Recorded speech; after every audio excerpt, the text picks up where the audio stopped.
আছে, একদল বলে আল্লাহর আকার নেই। এটা নিয়ে অমুকের আকীদা সহিহ না, অমুকের কুফরি আকীদা। একদল বলবে আল্লাহ আরশে আসীন, আরেকজন বলবে আল্লাহ সর্বত্র বিরাজমান। এই নিয়ে কিন্তু দুই গ্রুপ দ্বন্দ্বে, একদম পুরা মানে দুই গ্রুপ রীতিমতো বিশ্ব রাজনীতি শুরু হয়ে গেছে। এরপর আল্লাহ কি বলছে যে এগুলোর ব্যাখ্যা আল্লাহ ছাড়া কেউ জানে না। এই কোরআনের আয়াতগুলোর ব্যাপারে বলছে যে এগুলোর ব্যাখ্যা আল্লাহ ছাড়া কেউ জানে না। ওয়ারাসিখুনা ফিল ইলম, যারা জ্ঞানে পরিপক্ক তারা কি বলে যে আমরা এগুলো সবগুলোর উপর ঈমান আনলাম, এগুলো সব আমাদের রবের পক্ষ থেকে আসছে। আর এরপর আল্লাহ বলছে যে বিবেক সম্পন্নরাই উপদেশ গ্রহণ করে। দেখেন, শুধু আমাদেরকে মেনে নিতে হবে যেগুলো। আপনি যে ফেসবুকে অ্যাকাউন্ট খুলছেন, আপনি ফেসবুকে সব টার্মস এন্ড কন্ডিশন পড়ছেন, পড়লেও আপনি বুঝবেন না, কিন্তু এগ্রি তো করছেন। এগ্রি না করলে আপনার অ্যাকাউন্ট ওপেন হবে না। তো ঠিক কোরআনের যত আয়াত আছে সেগুলোর মধ্যে কতজন কত কিছু বুঝছে, কিছুই বুঝবেন না আপনি। আমি বলি কোরআনে মাসলা মাসাইল সংক্রান্ত আয়াত আছে 150 থেকে 200, মানে নামাজ রোজা এই সংক্রান্ত এগুলোর যেগুলোর ভিত্তিতে আমরা ইয়ে করি, এগুলো 150 থেকে 200 আয়াত হবে। আর বাকি 6000-এর মতো আয়াত আছে যেগুলো জ্ঞান বিজ্ঞান সংক্রান্ত। এখন আপনি যুদ্ধ সংক্রান্ত আয়াত বুঝতে হলে আপনার মিলিটারি জেনারেল লাগবে। আপনি ব্যবসা সংক্রান্ত যে আয়াতগুলো সেগুলো তাফসির করতে হলে আপনার বিজনেসের প্রফেসর লাগবে। কারণ এগুলো বোঝার মতো সেই মানে প্রি কন্ডিশন যেটা, যে আন্ডারস্ট্যান্ডিং দরকার বিজনেস সম্পর্কে, সেটা তো আমাদের নাই। কারণ আমি একটা ডিসিপ্লিনের মানুষের কেমনি সে দুনিয়া সবকিছু কেমনে বুঝবে। এখানে আপনার যেমন ধরেন শিক্ষা সংক্রান্ত যে আয়াতগুলো আছে সেগুলো যারা শিক্ষা নিয়ে গবেষণা করে তারা সেগুলো তাফসীর করতে পারবে।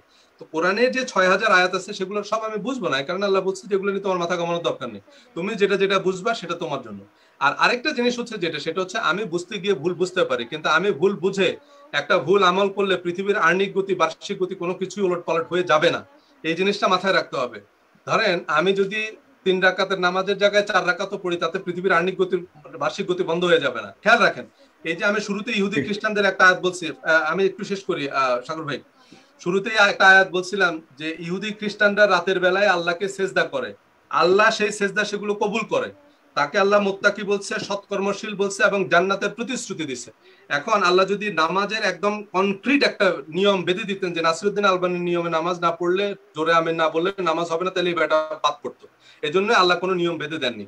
বলছে তুমি যা বুঝো, ইন্নামাল আমালু বিনিয়াত, এটা বুখারী শরীফের প্রথম হাদিস, যে আমি যা বুঝছি, আমার ভুল হতে পারে কিন্তু আল্লাহ কবুল করবে, কারণ আমি যেটা বুঝছি এটা আল্লাহ জানে। কিন্তু আমি যদি মনে করি যে না, আমাকে আব্দুল্লাহ ভাই যেটা বলছে আমি সেটাই সত্য বলে মানবো, তাহলে আমি আল্লাহর ইবাদত করতেছি না, আমি আব্দুল্লাহ ভাইয়ের ইবাদত করতেছি। এজন্য আমার ইস্তেখারা, আমার গবেষণা, আমার বুঝ আমাকে বুঝে নিতে হবে। আমাকে চোখ বন্ধ করে বুঝবে আমি কি বুঝছি, তাহলে আমার আল্লাহর কাছে গিয়ে একটা জবাব আছে যে আল্লাহ আমি এটা বুঝছি, তুমি আমার যেটুক বিবেক দিছো, যেটুক জ্ঞান দিছো, তাতে আমি নাদান মূর্খ, আমি এটুকু বুঝছি, আমি এটা করছি, শেষ। আমি আর কাউকে চিনি না, কারণ তুমি আর কাউকে অথরাইজ করো নাই, তুমি বুখারী শরীফ অথরাইজ করে দাও নাই। সুতরাং আমি এটাই বুঝছি। আর আমার যদি ভুল হয় তাহলে তুমি আমার শাস্তি দিতে পারো, কিন্তু আমি এটাই আমার বুঝ, আমি এটুকু বুঝছি। That's it. Thank you. জি, আব্দুল রাজ্জাক আপনি বলুন। জি সজল ভাই, এখানে যে বিষয়টা থেকে গেল সেটা হচ্ছে যে আমি সজল ভাইয়ের কথার উপর দুটো কথা বলবো। যে আমি এতক্ষণ যাবৎ প্রমাণ করতে চেয়েছি যে রাসূল সাল্লাল্লাহু আলাইহি ওয়াসাল্লামের নিকটে কোরআন সহ আরো ওহী এসেছে এবং অতীতের নবীদের নিকটও আসছে, যেটা আমি অতীতের দীর্ঘ আলোচনায় পবিত্র কোরআনের বহু দলিলা দিলে এবং আয়াতে ক্লিয়ার করেছি। এবং আমি এটাও বুঝাতে চেয়েছি যে ওই ওহীগুলো থেকে রাসূল সাল্লাল্লাহু আলাইহি ওয়াসাল্লাম বহু হুকুম আহকাম প্রণয়ন করতেন এবং তিনি তার সাহাবীদেরকে সেই হুকুম আহকাম গুলো দিতেন এবং অনুসরণ করতে বলতেন। এখন সজল ভাই যেটা বলতেছেন সেটা হচ্ছে যে উনি কথা দুই দিকে নিয়ে গেলেন। একটা হচ্ছে হাদিস সংকলনের প্রতি অভিযোগ তুলে দিলেন, যেটা 100 200 300 500 বছর পর কেউ এসে লিখতেছে, আর যেটা এভরিবডিজ বিজনেস, যেটা সকলের বিজনেস, সেটা আসলে কিছুই নয়। তাহলে যে প্রশ্নটা, যে পয়েন্টটা উনি হাদিসের উপর উঠাচ্ছেন, ওই একই পয়েন্ট কিন্তু কোরআনের উপর উঠানো যায়। কিভাবে উঠানো যায়? যে আপনি যখনই কোরআন থেকে হাদিসকে আলাদা করে দিবেন, তখন কোরআন ব্যাখ্যার দায়িত্ব এভরিবডিজ। তাহলে এভরিবডিজ বিজনেস, সবাই মিলে যখন কোরআনের ব্যাখ্যা করা শুরু করবে, এটার কোনো মূল্য আছে? সজল ভাই একরকম বুঝলো, উনি যদি কোরআনেরই প্রচারক হয়, কথার কথা আমি বলতেছি, উনি বলছেন কোরআনই আমাদের জন্য যথেষ্ট। উনি কোরআন অনুবাদ করে হাজার হাজার লাখ লাখ কপি ফ্রি বিতরণ করুক না, ওনার দি রিলিজিয়াস মাইন্ডসেট বই রাখার কি প্রয়োজন? উনি দি রিলিজিয়াস মাইন্ডসেট বই ওনার কোরআন থেকে যে বুঝ সেটা লিখেছে, তাহলে এখন আরেকজন আরেকটা বই লিখবে যে কোরআন থেকে ওর বুঝটা পেশ করবে, তাহলে এভরিবডিজ বুঝ, সবাই নিজ নিজ বুঝ কোরআন থেকে পেশ করবে, এটা আমার ধরার কি প্রয়োজন? যে অভিযোগ উনি হাদিসে বলতেছেন যে যেটা সবার কাজ, ওই একই কাজ তো উনি কোরআনে গিয়ে করে ফেলতেছে। তো আমি যে জিনিসগুলো ক্লিয়ার করতেছিলাম যে রাসূল সাল্লাল্লাহু আলাইহি ওয়াসাল্লাম স্বাধীনভাবে যে জিনিসগুলো উনি হারাম করেছেন এবং হালাল করেছেন বা বলেছেন বা দিয়ে গেছেন, সেগুলোর মধ্যে গুরুত্বপূর্ণ অনেক লম্বা 150-200 লিস্ট করা যাবে। তার মধ্যে একটা শুধু আমরা বলি যে আমরা রমজানে যে কিছুদিন পর যাকাতুল ফিতর দিব, এটা পুরোটাই হাদিসের ইবারত হচ্ছে ফারাজা রাসূলুল্লাহ সাল্লাল্লাহু আলাইহি ওয়াসাল্লাম, আল্লাহ রাসূল ফরজ করেছেন। সহিহ হাদিস, বুখারী মুসলিমের হাদিস যে আল্লাহ রাসূল ফরজ করেছেন। এটা উনি বলেননি যে আল্লাহ সুবহানাহু ওয়া তাআলা ফরজ করেছেন। এবং যাকাতুল ফিতরের কথা আল্লাহ সুবহানাহু ওয়া তাআলা পবিত্র কোরআনে কোথাও বলেনি, ফিতরের কথা এটা রাসূল সাল্লাল্লাহু আলাইহি ওয়াসাল্লামের দেওয়া। তারপরে যে উনি বললেন যে হ্যাঁ, যেভাবে আগের যুগে দাফন হতো ওইভাবে হবে। তাহলে শুধু দাফন, কিন্তু আল্লাহ রাসূল যে জানাজার নিয়ম দিলেন, গোসলের নিয়ম দিলেন, কবরে কিভাবে নামাতে হবে তার নিয়ম দিলেন, জানাজা কিভাবে আদায় করতে হবে সেটার নিয়ম দিলেন, এগুলো কি তাহলে কিছু অনুসরণ করা হবে না? কেননা কাফন দাফন বিষয়ে তো পবিত্র কোরআনে কিছুই নাই। মৃত্যুর পর থেকে নিয়ে একটা মানুষ কবরে নামানো পর্যন্ত যে একটা গুরুত্বপূর্ণ অংশ, এই বিষয়ে তো আল্লাহ সুবহানাহু ওয়া তাআলা পবিত্র কোরআনে কিছু বলেনি। এই পুরো অংশটা রাসূল সাল্লাল্লাহু আলাইহি ওয়াসাল্লাম দিয়েছেন, কিন্তু আল্লাহর ওহী থেকেই দিয়েছেন, যে ওহীর কথাটা আল্লাহ সুবহানাহু ওয়া তাআলা পবিত্র কোরআনে উল্লেখ করেননি। তারপরে সালাত এবং যাকাত, সালাতের নিয়ম কানুন, যাকাত কতখানি কোনটাতে দেওয়া লাগবে না লাগবে, যদিও সালাত এবং যাকাত নিয়ে চরম প্রতারণা, আমি সজল ভাইকে এই জায়গায় একটু কড়া শব্দ ব্যবহার করতে চাই, মাপ চাই।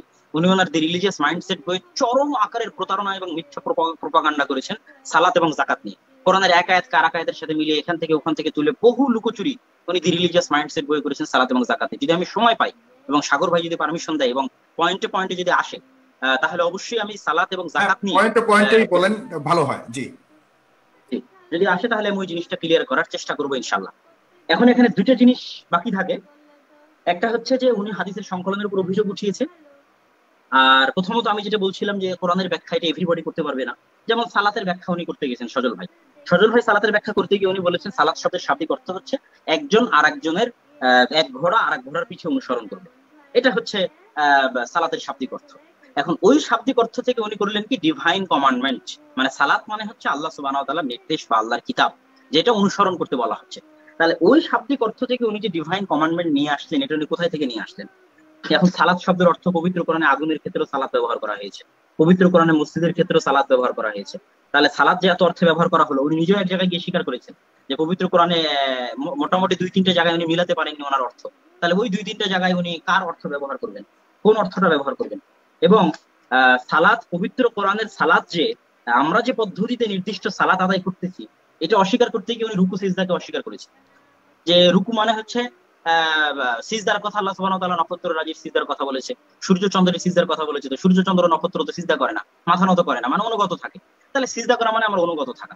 কিন্তু পবিত্র কোরআনে বহু আয়াতে যে আল্লাহ সুবহানাহু ওয়া তাআলা সিজদা করার ক্ষেত্রে মাথা নত করার কথা স্পষ্ট করে বলেছে, ওটা নিয়ে এড়িয়ে গেছেন। আল্লাহ সুবহানাহু ওয়া তাআলা সূরা ইসরাতে স্পষ্ট ভাষায় বলছে যে ইন্নাল্লাযীনা উতুল ইলমা মিন ক্বাবলিহি ইযা ইতলা আলাইহিম ইয়াখিরুনা লিল আযকানি সুজদা, তারা থুতনির ভরে সিজদায় লুটিয়ে পড়ে। স্পষ্টভাবে আল্লাহ সুবহানাহু ওয়া তাআলা পবিত্র কোরআনে বলে দিয়েছে।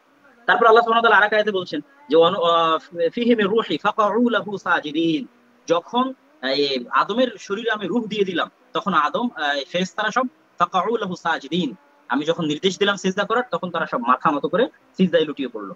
এখন সিজদার অর্থ যদি উনি শুধু স্বাভাবিক অনুগত থাকা করেন, তাহলে সূরা জুমারের 9 নম্বর আয়াতে উনি কি অর্থ করবেন? আম্মান হুয়া কানিতুন আনা আল-লাইলি সাজিদান ওয়া কাইমান, যে সারা রাত জেগে তারা সিজদারত থাকে এবং দাঁড়িয়ে দাঁড়িয়ে আল্লাহর ইবাদত করে। তাহলে সারা রাত জেগে শুধু আনুগত্যটা কি শুধু রাতে, দিনের বেলা কি কোনো আনুগত্য নাই? আল্লাযীনা ইয়াবিতুনা লিরাব্বিহিম সুজদান ওয়া কিয়ামা, সূরা ফুরকানের 64 নম্বর আয়াত, যে রাত জেগে তারা তার প্রতিপালকের ইবাদত করে সিজদা অবস্থায় এবং দাঁড়ানো অবস্থায়। তাহলে সিজদা এবং দাঁড়ানো অবস্থায় যদি অনুগত হয়, তাহলে রাত্রে কেন শুধু? তারপরে আদম আলাইহিস সালাতু ওয়াস সালামের সিজদা তাহলে কি ছিল? তারপরে হচ্ছে ওই যে ইউসুফ আলাইহিস সালাতু ওয়াস সালামের ভাইয়েরা যখন শহরে প্রবেশ করলো, তখন তাদের সিজদা তাহলে কি ছিল? এরকম বহু পবিত্র কোরআনে যে সিজদার কথাগুলো বলা হয়েছে, এই বরং আমি আরো বলবো যে ভাষাবিদরা, যে সমস্ত ভাষাবিদ যে উনি যে সবসময় শাব্দিক অর্থ করেন, ওনার বইও সব জায়গায় শাব্দিক অর্থ করেছেন এবং কোরআনকে এভরিবডিজ বিজনেস বানিয়ে দিয়েছেন। যে কোরআন কারো না সবার, নিজের ইচ্ছা মতো ব্যাখ্যা করো, সালাতে নিজের ইচ্ছা মতো ব্যাখ্যা করো, যাকাতে নিজের ইচ্ছা মতো ব্যাখ্যা করো। তো সিজদার কথাও যারা ভাষাবিদ, তারাও সিজদার কথা আরবি ওই জাহিলি যুগের কবিতা দিয়ে তারা প্রমাণ করেছে যে ওয়াকুলনা লাহু আসজিদ লিলাইলা ফাসজিদা, আমি আমার উটকে বললাম যে তুমি আমার স্ত্রী বা প্রেমিকা লাইলার জন্য নত হও, তখন আমার উট তার মাথাকে নত করে দিল। তো আরবিতে আগের যুগ থেকে সিজদা শব্দটা মাথা নত করার ক্ষেত্রে ব্যবহার হয়ে আসতো, যেটাকে উনি ওনার বইয়ে অস্বীকার করে দিয়েছে। তাহলে উনি কোরআনকে কি করলেন? এভরিবডিজ বিজনেস বানিয়ে দিলেন। এবার আমরা আরো দেখি যে উনি পবিত্র কোরআনের সালাতের আলোচনা করতে গিয়ে পৃষ্ঠায় পৃষ্ঠায় উনি ঘোটালা করেছেন, মানে প্রতারণা দেওয়ার চেষ্টা করেছেন। যেমন উনি ওনার বইয়ের এক জায়গায় গিয়ে বলতেছেন যে এই আয়াতের সাথে সালাতের কোনো সম্পর্ক নাই। সেই আয়াতটা কি? আল্লাহ সুবহানাহু ওয়া তাআলা পবিত্র কোরআনে আদেশ দিয়েছে যে মিন ক্বাবলি সালাতিল ফজর ওয়া মিন বা'দি সালাতিল ইশা, ফজরের সালাতের পূর্বে এবং ইশার সালাতের পরে তোমরা যদি কারো কাছে যেতে চাও, তাহলে ওই বিষয়ে অনুমতি নেওয়ার কথা পবিত্র কোরআনে আছে, সূরা নূরের 58 নম্বর আয়াত। তিনি এই আয়াতটা অনুবাদ না দিয়ে শুধু কি উল্লেখ করে দিয়েছেন, ওনার বই 182 নম্বর পৃষ্ঠা উল্লেখ করেছেন যে এই আয়াতে সালাতের কোনো কথা নাই, এটা নির্দিষ্ট সময় বোঝায়। তাহলে এটা কিসের সময় ভাই? যে ঈশার পর, ঈশার সালাতের পর, এটা কিসের সময়? ওই সালাতটা কি? তাহলে কি আমি বলবো যে ডিভাইন কমান্ডমেন্টের পর, ঈশার ডিভাইন কমান্ডমেন্টের পর, ঈশার আল্লাহর নির্দেশের পর, ফজরের আল্লাহর নির্দেশের পর, আল্লাহর অনুগত ডিভাইন কমান্ডমেন্টের পর এই অনুবাদ কি এই জায়গাগুলোতে খাটবে?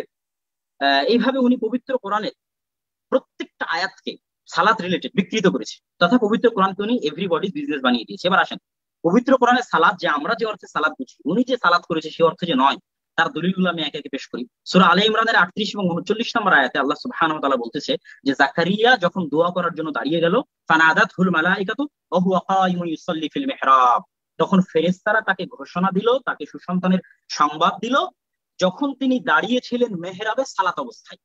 তাহলে মেহরাবের উপর দাঁড়িয়ে শুধু আলাদা একটা সময় ডিভাইন কমান্ডমেন্ট হবে, এটা তো হয় না। ওখানে উনি সালাত আদায় করছিলেন। ইয়া আইয়ুহাল্লাযীনা আমানু লা তাকরাবুস সালাতা ওয়া আনতুম সুকারা, তোমরা সালাতের নিকটবর্তী হয়ো না যখন তোমরা মদ পান করো। তাহলে ডিভাইন কমান্ডমেন্টের নিকটবর্তী হয়ো না যখন তোমরা মদ পান করো। ওয়ালা তাজহার বিসসালাতিক, তোমরা তোমাদের দোয়াকে, সালাতকে প্রকাশ্যে পেশ করিও না, সূরা ইসরার 110 নম্বর আয়াত। তাহলে ডিভাইন কমান্ডমেন্টকে প্রকাশ্যে পেশ করিও না। যখন তোমরা সফরে থাকবে, সূরা নিসা 101 নম্বর আয়াত, তখন তোমরা তাকসুরুস সালাত, সালাতকে কসর করবে, খাটো ছোট করবে, অল্প করবে। তাহলে ডিভাইন কমান্ডমেন্ট কি খাটো করা যায়, যেটা উনি ব্যাখ্যা করেছেন। তারপরে আল্লাহ সুবহানাহু ওয়া তাআলা ইন্নাস সালাতা কানাত আলাল মুমিনিনা কিতাবাম মাওকুতা, এটা 103 নম্বর আয়াত সূরা নিসা। এখানে শুধু উনি এই অংশটুকু ওনার বইয়ে উল্লেখ করে দিয়েছে পৃষ্ঠা নাম্বার 184-তে, কিন্তু এই আয়াতের আগের অংশ উনি এড়িয়ে গেছে ধাপ্পাবাজি করার জন্য। কেন আগের আয়াতে আল্লাহ সুবহানাহু ওয়া তাআলা যে বলেছে, ওই আয়াতই, আগের আয়াতে না, ওই আয়াতের শুরুতে, ফাইযা কাযাইতুমুস সালাতা ফাযকুরুল্লাহা কিয়ামান ওয়া কুউদা, যখন তোমরা সালাত শেষ করো। ডিভাইন কমান্ডমেন্ট কি শেষ করা যায়? এটা কেমন কথা হলো? যখন তোমরা সালাত শেষ করো, ডিভাইন কমান্ডমেন্ট কি শেষ করা যায়? আল্লাহ সুবহানাহু ওয়া তাআলা কিতাব বলার পরেও সালাত আলাদাভাবে বলেছে, ওয়াল্লাযীনা ইউমসিকুনা বিল কিতাব ওয়া আকামুস সালাত। এখানে কিতাব মানে যদি ডিভাইন কমান্ডমেন্ট ধরি, তাহলে আকামুস সালাত, সালাতকে আল্লাহ আলাদা করেছে, সূরা আরাফের 170 নম্বর আয়াত। তাহলে এই যে উনি হাদিসকে বাদ দিয়ে নিজের ইচ্ছামতো কোরআনের তাফসীর করা শুরু করলেন, এই যে উনি কোরআনকে এভরিবডিজ বিজনেস বানিয়ে দিলেন হাদিসকে বাদ দিতে গিয়ে, যেটা উনি বারবার বলতেছেন যে এভরিবডিজ বিজনেসের কোনো মূল্য নাই, তাহলে তো উনি কোরআনকে মূল্যহীন করে দিলেন। আর যখনই আমরা হাদিসকে বাদ দিয়ে সবগুলোর শাব্দিক অনুবাদ করতে যাবো, তখন তো কিছুই টিকবে না। যেমন ধরেন আমি শাব্দিক অনুবাদ করতে যে আদমের শাব্দিক অনুবাদ করি, বহু মুনকিরিনা হাদিস আদম, ইবলিস এবং হাওয়াকে অস্বীকার করেছে। কেন? তারা হচ্ছে ওই যে ডারউইনের থিওরিতে বিশ্বাস করার কারণে কোরআনের আয়াতগুলো অস্বীকার করেছে। তখন কি করেছে? আদমের শাব্দিক অনুবাদ করেছে, হাওয়ার শাব্দিক অনুবাদ করেছে, ইবলিসের শাব্দিক অনুবাদ করেছে, শয়তানের শাব্দিক অনুবাদ করেছে। ইবলিস মানে হচ্ছে হতাশ হওয়া, শয়তান মানে হচ্ছে তাড়িয়ে দেওয়া, আদম মানে হচ্ছে যে অন্যের প্রতি আকৃষ্ট হয় বা ভালো ব্যবহার বা সামাজিক রীতিনীতি মেনে চলে। তাহলে এগুলো যখন সব আমরা শাব্দিক অনুবাদ করবো, কোরআনের তো কিছুই টিকবে না, কিছুই তো বাকি থাকবে না। তাহলে এই যে পারিভাষিক অর্থগুলো আমরা নিচ্ছি, এই পারিভাষিক অর্থগুলো আমাদের কে দিচ্ছে? উনি যাকাতকেও ওনার বইয়ের মধ্যে নিজের ইচ্ছা করে কোরআনকে যখন এভরিবডিজ বিজনেস বানিয়ে দিয়েছেন, তখন উনি যাকাতকে অস্বীকার করে বসেছেন। উনি কি বলছেন? যাকাতের কোনো মাপ কাঠি, কোনো মানদণ্ড, এগুলো কিছু যেগুলো হাদিসে দেওয়া আছে সেগুলো প্রয়োজন নাই, এমনি দান করে দেওয়ার নামই হচ্ছে যাকাত। অথচ আল্লাহ সুবহানাহু ওয়া তাআলা এবং এটাকে উনি ঐচ্ছিক ইবাদত বানিয়েছে। আর আমি বলেছি ঐতিহাসিক ক্রোনোলজি থেকে প্রমাণিত হয় যে আবু বকর যাকাত অনাদায়কারীদের বিরুদ্ধে যুদ্ধ করেছেন আল্লাহ রাসূলের হাদিসের কারণে। আল্লাহ রাসূলের হাদিসের কারণে যাকাত অনাদায়কারীদের বিরুদ্ধে যুদ্ধ করেছে। সূরা মাআরিজে আল্লাহ সুবহানাহু ওয়া তাআলা বলছে, ওয়াল্লাযীনা ফি আমওয়ালিহিম হাক্কুম মা'লুম, তথা তাদের সম্পদে হক আছে, ইচ্ছায় নয়, দিতে বাধ্য। হক মানে দিতে বাধ্য, মা'লুম মানে নির্দিষ্ট হক। ইচ্ছায় করে 5 টাকা দিবে এটা না, নির্দিষ্ট করা আছে, ওই নির্দিষ্ট হক তাদের মালের মধ্যে আছে। এটা আল্লাহ সুবহানাহু ওয়া তাআলা পবিত্র কোরআনে স্পষ্ট করে দিয়েছে। যাকাত যে জরুরি, সূরা ফুসসিলাতের 9 নম্বর আয়াতে আল্লাহ বলছেন, ওয়াইলুল লিল মুশরিকিন আল্লাযীনা লা ইউতুনা যাকাতা ওয়া হুম বিল আখিরাতি হুম কাফিরুন, মুশরিকদের জন্য ধ্বংস যারা যাকাত আদায় করে না এবং আখিরাতকে অবিশ্বাস করে। এবং যাকাত আদায়কে আল্লাহ আরো কঠোর করে দিয়েছে সূরা তাওবার 34 এবং 35 নম্বর আয়াতে, আল্লাযীনা ইয়াকনিজুনা যাহাবা ওয়াল ফিদ্দা, যারা স্বর্ণ এবং রৌপ্য জমা করে রাখে এবং সেটাকে আল্লাহর রাস্তায় ব্যয় করে না, তাদের জন্য রয়েছে কঠিন শাস্তি। তাহলে যাকাতকে যে উনি অস্বীকার করলেন, অথচ যাকাতের নির্দেশটা হচ্ছে আতুজ যাকাত, নির্দেশবাচক বাক্য। আমি যদি হাদিসও বাদ দিই, শুধু আরবি ভাষার দিকে যাই, তাহলে নির্দেশ মানে হচ্ছে ফরজ, আল্লাহর নির্দেশ মানে জরুরি, আতুজ যাকাত মানে জরুরি। অথচ উনি নিজের ইচ্ছা মতো এক আয়াতকে আরেক আয়াতের সাথে লাগিয়ে, যেমন ওনার প্রতারণার একটা চমৎকার উদাহরণ দেয় উনি ওনার বইয়ে পৃষ্ঠা নাম্বার 32 এবং পৃষ্ঠা নাম্বার 31-এ আল্লাহর রাস্তায় ব্যয় করার উনি ব্যাখ্যা করেছে যে আল্লাহর রাস্তায় ব্যয় করার জন্য আল্লাহ যে অ্যাকাউন্ট নাম্বার গুলো দিয়েছে, এই অ্যাকাউন্ট নাম্বারের বাইরে আপনি যেগুলো ব্যয় করবেন এগুলো সব ভুল। সে অ্যাকাউন্ট নাম্বার কি? উনি সূরা বাকারার 195 নম্বর আয়াত পেশ করে বললেন, ওয়ানফিকু ফি সাবিলিল্লাহ, তোমরা আল্লাহর রাস্তায় ব্যয় করো। এবার উনি সূরা বাকারার 215 নম্বর আয়াত 195 থেকে 215-তে চলে গেলেন, মানে নিজের ইচ্ছা মতো চলে গিয়ে উনি বলছেন, ইয়াসআলুনাকা মাযা ইউনফিকুন, তারা আপনাকে জিজ্ঞেস করবে যে আপনি কি ব্যয় করবেন, তাদেরকে বলে দিন তোমাদের উত্তম ব্যয় হচ্ছে পিতামাতা, আত্মীয় স্বজন, ইয়েতিম, মিসকিন এবং পথচারী। এখন এই ব্যাখ্যাটাকে উনি ওই আগের আয়াতের সূরা বাকারার 195 নম্বর আয়াতের ফি সাবিলিল্লাহর ব্যাখ্যা বানিয়ে দিলেন। অথচ আশ্চর্য হলেও সত্য যে সূরা বাকারার এই 215 নম্বর আয়াতে এক জায়গাতেও ফি সাবিলিল্লাহর উল্লেখ নাই। তাহলে যেখানে পরের আয়াতকে উনি আগের আয়াতের ব্যাখ্যা বানাচ্ছেন, অথচ পরের আয়াতে এক জায়গায় ফি সাবিলিল্লাহর উল্লেখ নাই। আবার যে জায়গায় জাকাতের আল্লাহ সুবহানাহু ওয়া তাআলা ফরজের কথা বলেছে সূরা তাওবার 60 নম্বর আয়াতে, 8টা জায়গায় জাকাত দিতে হবে, ওখানে আল্লাহ ফি সাবিলিল্লাহকে আলাদা করে উল্লেখ করেছে। আর এই সূরা বাকারার 215 নম্বর আয়াতে যে জায়গাগুলো বলা আছে এগুলো ওখানে আছে, আবার ফি সাবিলিল্লাহ আলাদা করা আছে। তার মানে উনি যেটা বুঝাতে চাচ্ছেন যে এগুলো ফি সাবিলিল্লাহ আর এর বাইরে নয়, এটা হচ্ছে ওনার নিজস্ব বুঝ। উনি কোরআনকে কি করেছেন? এভরিবডিজ বিজনেস বানিয়ে দিয়েছেন। এবার আসি, যদি এটা আমরা স্বীকার করে নিই যে রাসূল সাল্লাল্লাহু আলাইহি ওয়াসাল্লাম কোরআনকে ব্যাখ্যা করার অধিকার রাখেন এবং স্বাধীনভাবে আল্লাহ সুবহানাহু ওয়া তাআলার ওহী অনুযায়ী উনি বিধান প্রণয়ন করার অধিকার রাখেন, তাহলে এবার আমাদেরকে উনি পরের প্রশ্নে আসতে পারেন যে তাহলে 200, 150, 200 বছর পর কেন লেখা হলো? যে প্রশ্ন নিয়ে আলোচনা করেছেন, অনেক মোস্ট ইম্পর্টেন্ট কোয়েশ্চেন, যে তাহলে তো আল্লাহ আবু বকর রাদিয়াল্লাহু তাআলা লিখতে পারতেন। আমি বলবো আশ্চর্য হলেও সত্য, কোরআন এবং হাদিসের মধ্যে এমন আশ্চর্য মিল আছে সংকলনের দিক থেকে, এই আশ্চর্য মিলটাই হাদিসের জন্য সবচেয়ে বড় দলিল। আজকে যে অজুহাত দিয়ে উনি হাদিস অস্বীকার করতে চাচ্ছে, সেম অজুহাত দিয়ে মুশরিকরা কোরআন অস্বীকার করতে চেয়েছে। সূরা নিসার 153 নম্বর আয়াত, ইয়াসআলুকা আহলুল কিতাব আন তুনাজ্জিলা আলাইহিম কিতাবাম মিনাস সামা। আহলুল কিতাব আপনাকে বলবে, এই মুহাম্মদ সাল্লাল্লাহু আলাইহি ওয়াসাল্লাম, আপনার এই মুখের কথার আমাদের দাম নাই, আল্লাহর পক্ষ থেকে কিতাব পাঠান। যেমন মুসার উপর কিতাব অবতীর্ণ করা হয়েছিল সরাসরি, লিখিত কিতাব, ওই লিখিত কিতাব নিয়ে আসেন। আপনার মুখের কথা কেন বিশ্বাস করবো? আপনি লিখিত কিতাব নিয়ে আসেন, আপনি সত্য বলছেন না মিথ্যা বলছেন এটা কি আমি জানি? এটা তো কোনো ভ্যালু নাই। তাহলে কোরআন লিখিত আসেনি, হাদিসও আল্লাহ রাসূল লিখিত দিয়ে যান। কত চমৎকার মিল! আল্লাহ সুবহানাহু ওয়া তাআলা কোরআন লিখিত দেননি, আর আল্লাহ রাসূল হাদিস লিখিত এবং আবু বকর রাদিয়াল্লাহু তাআলা আনহু বা আল্লাহ রাসূল হাদিস লিখিত করে দিয়ে যাননি। আবু বকর, ওমর, ওসমান তাদের যুগে হাদিস লিখিত হতো, সেটার অগণিত দলিল আছে, অসংখ্য দলিল আছে, কিন্তু আমি কোরআনের সাথে হাদিসের মিলটা দেখাচ্ছি। তারপরে দেখেন, কোরআনেরও কিন্তু সানাদ আছে। কোরআনের সানাদ কিভাবে? মুহাম্মদ সাল্লাল্লাহু আমাদের থেকে নিয়ে আল্লাহ পর্যন্ত পৌঁছতে কোরআনের সানাদ দুইজন, একজন হচ্ছে মুহাম্মদ সাল্লাল্লাহু আলাইহি ওয়াসাল্লাম, আর একজন হচ্ছেন জিবরাইল আলাইহিস সালাতু ওয়াস সালাম। এটা হচ্ছে কোরআনের সানাদ। তো আল্লাহ সুবহানাহু ওয়া তাআলা কোরআন দুইজন ব্যক্তি দিয়ে আমাদের নিকটে পাঠিয়েছে, আর তিনি হাদিস হেফাজত করেছেন দুই প্রজন্ম দিয়ে, সাহাবী আর তাবী। চমৎকার মিল! হাদিস হেফাজত করেছেন সাহাবী তাবী দিয়ে, আর কোরআন পাঠাচ্ছেন দুইজন দিয়ে। তাহলে যেই অভিযোগ দিয়ে আপনি আজকে হাদিসকে অস্বীকার করতেছেন, একই অভিযোগ দিয়ে আগের যুগের মানুষ কোরআনকে অস্বীকার করেছে। তখন আল্লাহ উত্তরে কি বলেছে জানেন? আল্লাহ উত্তরে বলেছে, শোনেন, এরা মুসার নিকটে দাবি করেছিল যে আপনি সরাসরি আল্লাহকে দেখান, না হলে মানবো না। তো লিখিত দিলে যে মানবো, এ কথা ভুয়া। সূরা আনামের 7 নম্বর আয়াতে আল্লাহ সুবহানাহু ওয়া তাআলা বলছে যে ওয়ালাউ নাযালনা আলাইকা কিতাবান ফি কিরতাস, হে আল্লাহ রাসূল, আমি যদি কোরআন লিখিত আকারে কোনো পান্ডুলিপি আকারে আপনাকে দিতাম, তো এই কাফের মুশরিকরা কোরআনে হাত দিয়ে বলতো যে এটা তো জাদু, এদেরকে আপনি মানাতে পারবেন না, এরা লিখিত হলেও মানবে না। আর মানতে চাইলে আমাকে বিশ্বাস করুক, জিবরাইলকে বিশ্বাস করুক, এমনি মানবে। এখন দেখেন, ধন্যবাদ। জি জি জি, আপনার সময়, জি আপনার যদি 30 সেকেন্ডে কিছু বলা থাকে এই পর্বে আপনার সময় শেষ। জি আচ্ছা, ঠিক আছে, আমি যেহেতু লম্বা আলোচনা, আমি পরের পর্বে ক্লিয়ার করবো ইনশাআল্লাহ, মোটামুটি চলে এসেছি। ধন্যবাদ। এবারও আপনার 5 মিনিট দেওয়া হয়েছে এক্সট্রা, সো আপনার 10 মিনিট আপনার পাওনা শেষ, চুকি দেওয়া হলো। জি সজল ভাই, আপনি বলুন। আচ্ছা, জি ধন্যবাদ। আমি একটু দুঃখ প্রকাশ করব, সেটা হচ্ছে আব্দুল্লাহ ভাই একটু প্রসঙ্গের বাইরে এসে আমার বই থেকে কিছু রেফারেন্স দিয়েছেন, আমি একটা আপত্তি করব এই জায়গায়। কারণ সালাত নিয়ে বা জাকাত নিয়ে উনি যে প্রসঙ্গগুলো আনলেন, আজকে কিন্তু আমরা সালাত জাকাত নিয়ে কথা বলছি না, আজকে আমাদের টপিক টোটালি ডিফারেন্ট। সো আর আরেকটা বিষয় হচ্ছে সেটা হচ্ছে উনি সালাতের যে আমার ভুলগুলো, যেটাকে উনি প্রতারণা বললেন, সেটা কিন্তু উনি হাদিস দিয়ে ব্যাখ্যা করেননি, কোরআন দিয়েই ব্যাখ্যা করেছেন। যে কোরআনের এই আয়াতের আগের পরের আয়াত, আগের আয়াত, অমুক আয়াত, এটা দিয়েই কিন্তু উনি ব্যাখ্যা করেছেন। তার মানে আমি যদি ভুল ব্যাখ্যা করি, আমার সেই ব্যাখ্যার সংশোধন কিন্তু কোরআনই আছে। তো আমি তো বলতেছি না যে আমি যা বললাম এটাই চূড়ান্ত, এটাই ফাইনাল পার্মানেন্ট। আমার জানার বাইরেই একটা আয়াত থাকতে পারে। তো আপনি একজন এক্সপার্ট হিসাবে, আপনি কোরআনের হাফেজ, আপনি আরবির এক্সপার্ট, তো আপনি এটা বলবেন যে সজল ভাই আপনি যেটা বলেছেন এটাই ঠিক না, কারণ কোরআনে আরেকটা আয়াত আছে এরকম, এবং এই শব্দটার আরো 100টা অর্থ হয়, সুতরাং এটার অর্থ এরকমও হতে পারে। এমনকি আমি আমার দিক থেকে অত্যন্ত, আমার প্রকাশক জানে যে আমি এই বইটা অন্তত 10 জনকে দিয়ে রিভিউ করিয়েছি। শুধু রিভিউ না, একজন পেইড রিভিউয়ার নিয়েছি আমি, উনি ইসলামিক স্টাডিজ এর পিএইচডি এবং উনি ইসলামিক স্টাডিজ এর অ্যাসিস্ট্যান্ট প্রফেসর। আমি ওনাকে পেইড রিভিউ একদম $300 দিয়েছি আমি শুধু এই বইটা লাইন বাই লাইন পড়ার জন্য, যে আপনি লাইন বাই লাইন পড়বেন, এখানে যদি কোরআনের বা ইসলামের মৌলিক নীতির পরিপন্থী কিছু থাকে আপনি সেটা আমাকে জানাবেন। এবং একই অনুরোধটা আমি আব্দুল্লাহ ভাইকেও করবো আজকে সবাইকে সাক্ষী রেখে। আপনি যদিও আমার বইটা যদি আপনার কাছে থাকে, নাহলে আমি আপনাকে সৌজন্য পাঠাবো এক কপি। আপনি একটু সময় করে আমার বইটা পড়ে যেখানে যেখানে আপনার কাছে মনে হচ্ছে যে হ্যাঁ এখানে এখানে কিছু বক্তব্য আছে যেটা কোরআনের বক্তব্যের পরিপন্থী, এমন যদি হয়, আমার ভুল হতে পারে, আমি এমনিতেও ধর্ম বিশারদ না, আর ধর্ম বিশারদ হলেও আল্লাহর কোরআন তাফসির করার মতো সামর্থ্য পৃথিবীর কারো নাই। দুনিয়ার যত তাফসির, দুনিয়ার যত হাদিস, দুনিয়ার যত ফাজাইলে আমল, দুনিয়ার মদিনা ইউনিভার্সিটি, আল আজহার ইউনিভার্সিটি এক পাল্লায় তুলে আল্লাহর কিতাবের একটা আয়াতের সমান ওজন হবে না। আল্লাহর কিতাব তাফসির করার সামর্থ্য দুনিয়ার কারো নাই, আল্লাহর কিতাব তাফসির করার সামর্থ্য আল্লাহর।